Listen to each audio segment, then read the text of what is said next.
including environmental crime as a transnational organized crime, as a subject for your deliberations in this conference.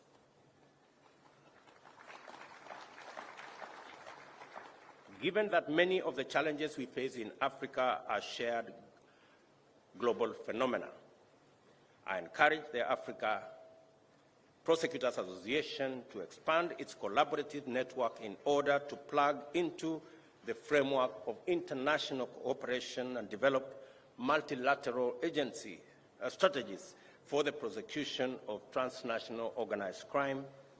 And I welcome the suggestions and also the offer by our development partners to work with us in ensuring that we build on the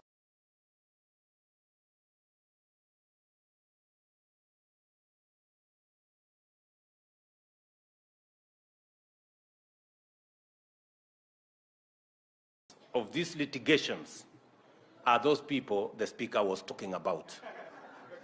The vexatious litigants are the only beneficiaries, and of course, the good people.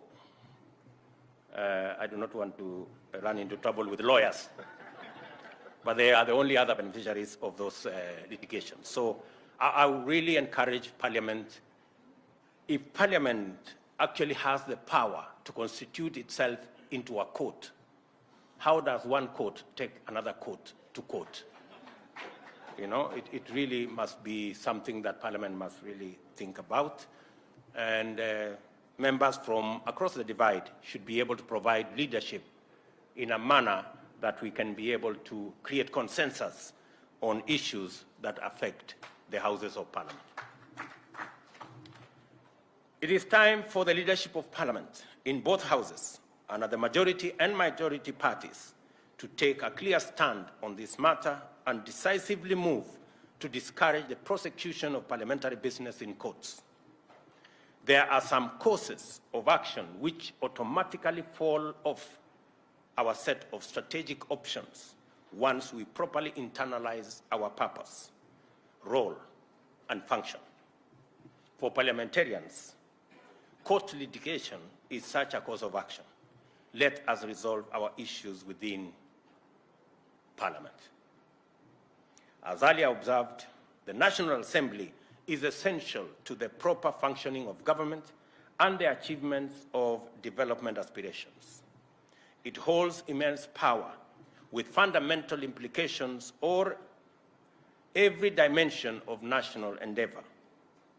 This power, however, must be exercised with prudence, restraint, and a strong sense of sustainability, especially as pertains to matters budgeting. I agree entirely that we must cut the cloth that fits us. We cannot continuously have an oversized budget and imagine that there will be some miracles that will happen. When I came into office, we had a budget that we needed to borrow 900 billion. And I thought that was reckless and irresponsible. I cut it down to 600 billion. I will be presenting shortly our revised budget that will actualize that commitment that I made to the country.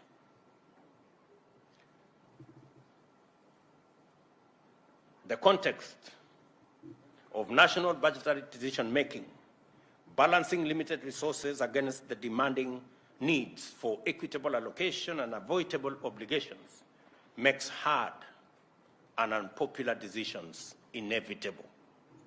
The scope of our budgetary ambitions is firmly dictated by our ability to finance it through available revenue-raising measures. Service delivery depends on appropriation of available resources, and it is quite clear that not every item we deem urgent and necessary will be financed.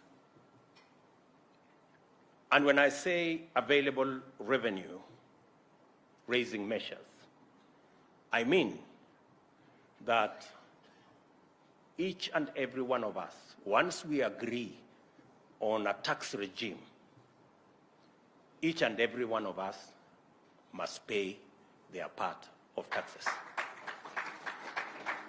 We cannot continue to operate in a space where those in power exempt themselves from paying taxes using all manner of instruments, while those who do not have as much power pay tax. All I am saying is that the good people who are used to exempting themselves from paying tax, their day is up. Every citizen must pay tax. That's all I am saying.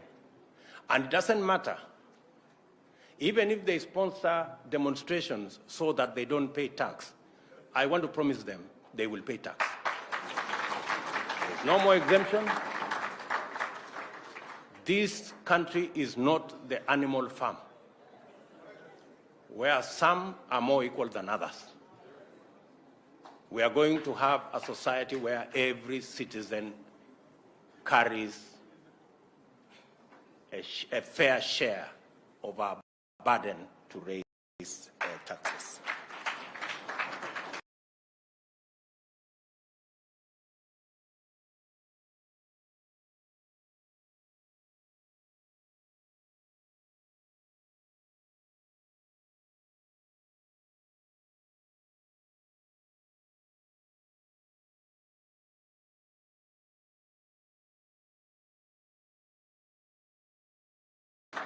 I am not talking about additional taxes. I am talking about taxes that have been agreed upon by Parliament and signed into law. We must therefore be especially prudent in its means.